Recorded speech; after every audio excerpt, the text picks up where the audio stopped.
Hello friends, super magic રસોઈમાં મિત્રો હું આપનું સ્વાગત કરું છું।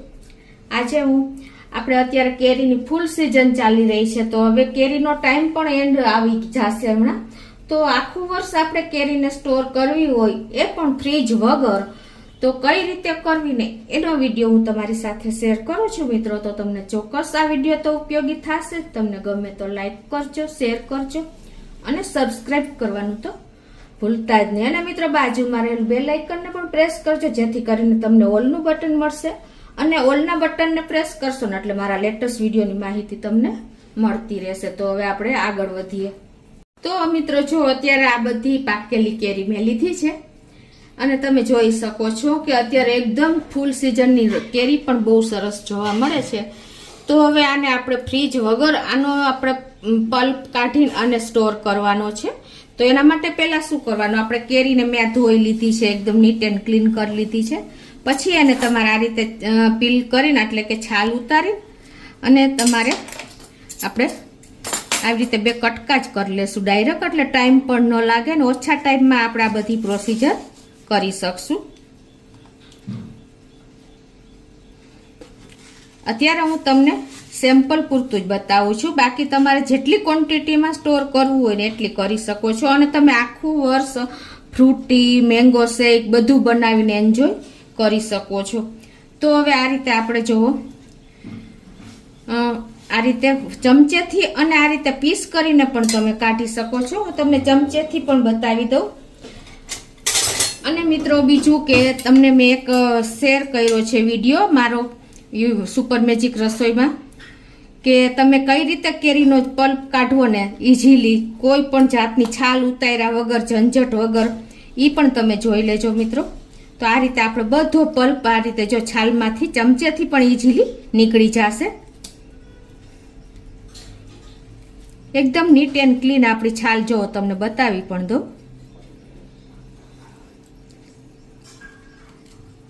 કોઈ પણ કામમાં ટાઈમ લાગે ને તો મિત્રો આપણને કંટાળો આવે છે, પણ આજે હું તમારા એકદમ ઈઝી મેથડ બતાવું છું, કોઈ ટાઈમ પણ નહીં લાગે। જો છે ને છાલ તમને ગ્રીન દેખાઈ ગઈ હશે।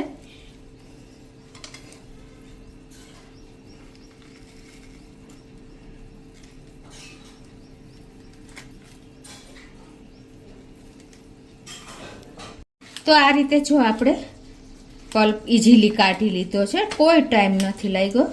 અને હવે એને આપણે તમે ચોપરમાં કે મિક્સર જારમાં કાઢી અને ઇઝીલી કાઢી શકો છો એનો પ્યુરી આ રીતે।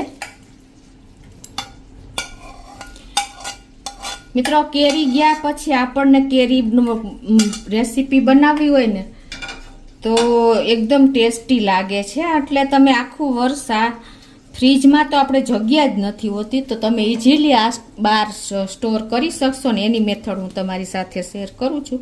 તો હવે આનો આપણે એકદમ સરસ પ્યુરી કરી લઈએ। તો આ રીતે જો આપણે મિક્સર જારમાં રસ કાઢી લીધો છે અને હવે આપણે આનું પરફેક્ટ મેજરમેન્ટ સાથે હું તમને બતાવીશ। તો અત્યારે જો આપણે રસને પણ માપ કે જોઈ લઈએ કેટલો થયો છે એ।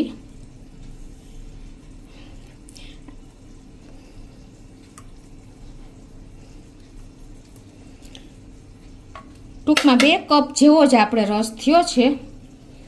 તો હવે આપણે આ બધો જ્યુસ રસ આમાંથી કાઢી લેશું।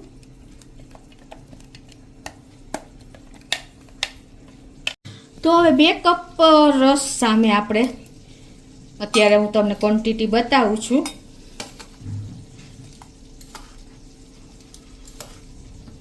આ 1 કપ ખાંડ અને આ બીજો કપ ખાંડ।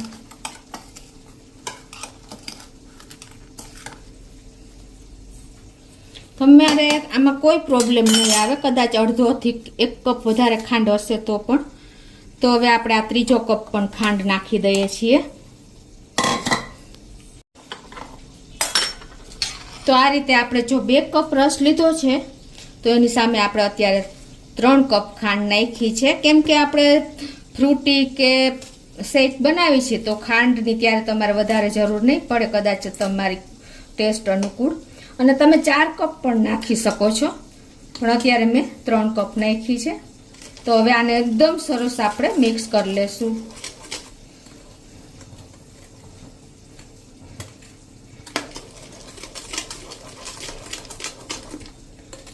આખું વર્ષ તમારે આ કેરીની ફ્રૂટી છે, મેંગો ફ્રૂટી છે, મેંગો શેક છે, બધું બનાવી શકશો. અને એ પણ તમારે ફ્રીજમાં જગ્યા નહીં રોકે અને તમે બહાર ઇઝીલી આને સ્ટોર કરી શકશો મિત્રો.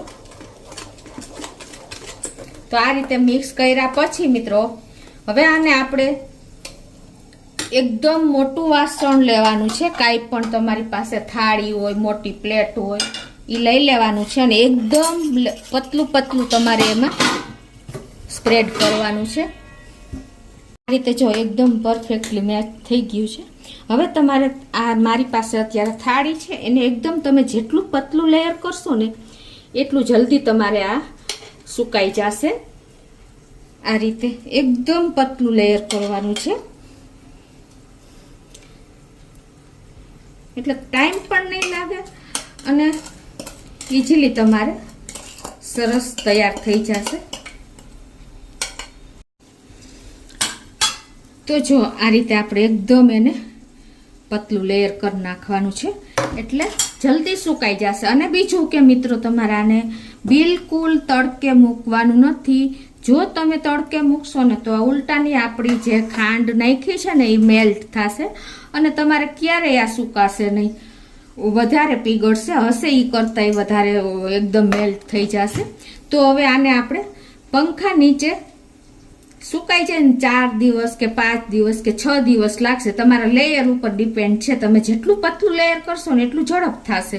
તો હવે આને આપણે પંખા નીચે મૂકી દેશું. તો આ રીતે જો આપણે જ્યાં પંખો ચાલુ રહેતો હોય ને કન્ટિન્યુ ત્યાં તમારે રાખી દેવાનું છે. 4 થી 5 દિવસ થશે સુકાતા, પછી આપણે આગળ જોઈએ.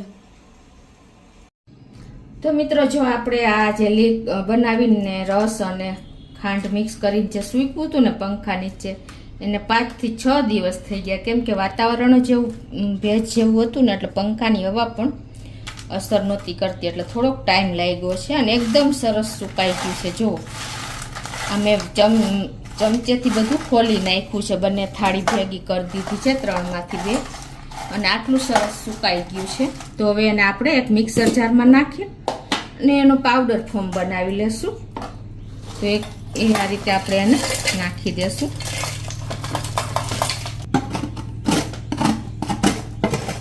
આ રીતે આપણે જે ટોયટું હોય ને એ બધું સહેજ સહેજ ખોલી લેવાનું છે.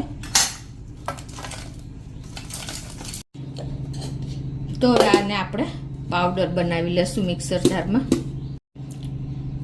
તો આ રીતે જો આપણે મિક્સર જારમાં એકદમ બારીક ભૂકો કરી લીધો છે પાવડર. જો તમને ખ્યાલ આવી જતો હશે.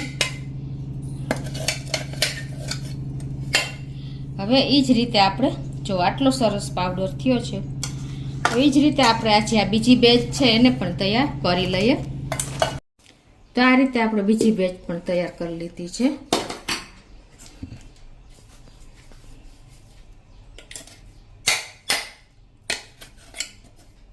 તો હવે એકદમ સરસ આપણો પાવડર તૈયાર થયો છે. જુઓ, હવે આને આપણે એરટાઇટ કન્ટેનરમાં ભરી લેશું આ રીતે. અને આને તમે આખું વર્ષ ફ્રીજ વગર સ્ટોર કરી શકો છો. તો આ રીતે જો આપણે એરટાઇટ કન્ટેનરમાં ભરીને અને ફ્રીજ વગર આખું વર્ષ આપણે આને સ્ટોર કરી શકીએ છીએ. આ અત્યારે 1 કિલોની બરણી છે મિત્રો. તો ઇઝીલી જોવો આપણે પાવડર સમાઈ ગયો છે. હવે આને તમે મેંગો જ્યુસ, ફ્રૂટી, મેંગો શેક કાંઈ પણ તમે બનાવી શકો છો. તમારે આઈસ્ક્રીમ બનાવવો હોય કે શ્રીખંડ બનાવવો હોય ને તો પણ તમે આ પાવડર નાખીને તૈયાર કરી શકો છો. ઉપરથી આપણે એકદમ કોલ્ડ પાણી નાખી દેશું અને એને આપણે આ રીતે હલાવતા જાશું.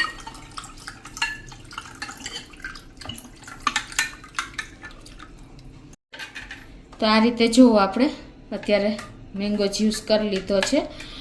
તો તમે મેંગો ફ્રૂટી, મેંગો જ્યુસ બધું, મેંગો શેક આ પાવડરમાંથી બનાવી શકો છો અને ફ્રીજ વગર સ્ટોર કરી શકો છો મિત્રો. કોઈ પણ જાતની જરૂર નથી ફ્રીજની.